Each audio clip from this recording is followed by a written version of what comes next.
So, how do you know if you're really embodying yourself or just colonizing yourself? So, I've been talking a lot about defensive identities, the anxious one, the avoidant one, people pleaser, controller. So, what if many of us aren't embodying ourselves at all? What if we're colonizing ourselves? So, think about what colonization has often looked like throughout history. One way of living arrives and says, my way is better. It slowly replaces the customs, the wisdom, the language, and ways that were already there. Eventually, the original landscape is still there, but it no longer gets to speak. So now bring that inwards. So, how often does one part of you do exactly the same thing? The avoidant says, don't feel that. The anxious one says, just control everything. The achiever says, your worth depends on performance. And the wounded child says, never trust again. So one identity often takes over prominently, and then it calls itself you. That's not embodiment.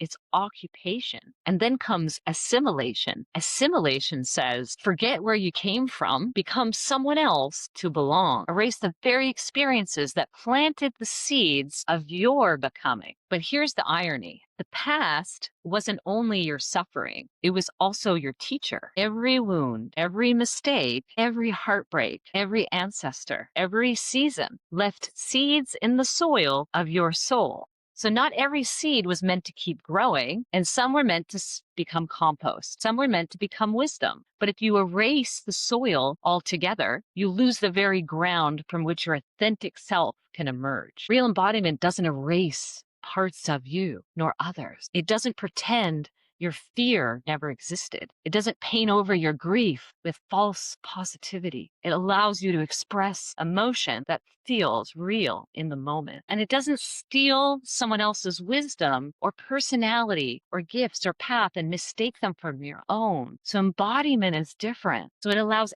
every part to have a voice without allowing any one part to become the ruler. So your strength belongs, your tenderness belongs, your certainty belongs, and your uncertainty also belong. Your gifts belong, your shadows belong. Because the moment you exile parts of yourself, you begin repeating the same pattern you judge in the world. So the shadow work isn't about destroying the parts you don't like. It's about restoring them to their rightful place, not by ruling, not hiding, but integrated.